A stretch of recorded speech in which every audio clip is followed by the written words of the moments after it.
Ms. Marvel Legacy issue number 63. Did I say legacy instead of legacy? Yes, but I'm not editing this video. I read this on Wednesday, reviewing it on Sunday, so I will need this to get through. Ms. Movie, we should be calling her that. Ms. Web Series at least. She's got her own thing going on. I made a video about it, talking about mostly her, but I'll talk more about her now. Ms. Marvel, Pakistani Jersey City. That's the way they announce her. As soon as they mentioned her name, they said Muslims, pronounced Muslim, and he called her Miss Marvel rather than Ms. Marvel. He's flipping around his S's and his Z's. Kevin Feige, your letter Z's. Come on, Kevin Feige, step it up. So that's interesting news, right? It's happening to the late of Phase 4, which is great because you're gonna need to hire a young 13-year-old. Wait for her to age because the reason she's got to be young, her more so than Peter Parker, is because Spider-Man aged 10 years since 1962, August 11th. I may be wrong, but I doubt it. I think that's when Amazing Fantasy came out. I'll find out when the facsimile comes in next month. But I believe she needs to be this young because all of her stories are happening with her in school.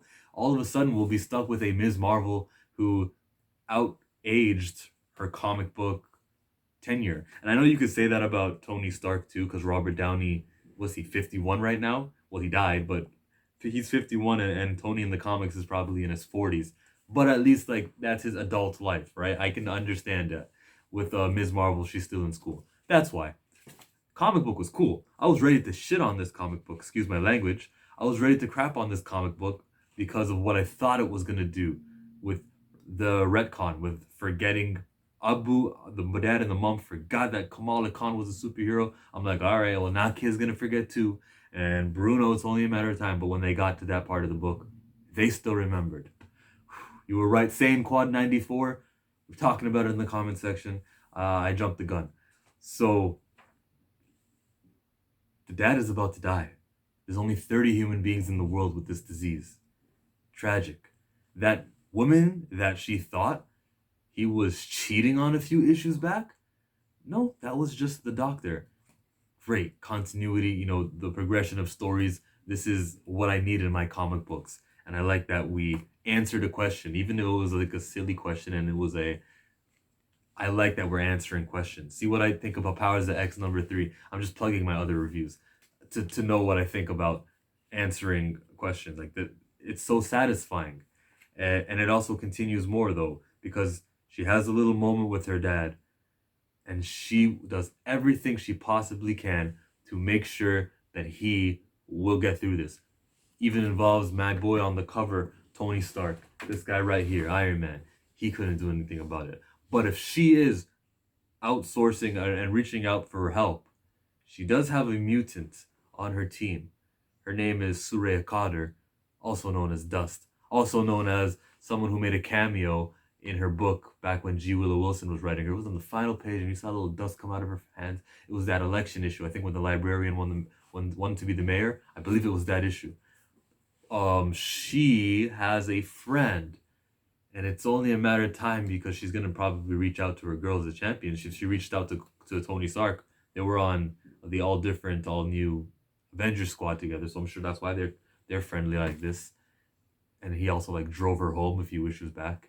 I remember everything. See, with Ms. Marvel, that's why I love these new comic book characters because I can remember a certain thing and they don't have like 30 years of history. That's why I review these people, and I still review the X-Men because I love the X-Men, but that's why I gravitate towards them. The point I was on was that Surya has a friend she's on a team with named Elixir. He's an Omega level healer. There's only 30 people in the world with this disease. I don't care. Omega level, and all you are is a human. I do believe also, because I read New X-Men's. Watch me reach back for the knowledge. I do believe that the Stepford Cuckoos transferred everything Beast knows about the human body into his brain.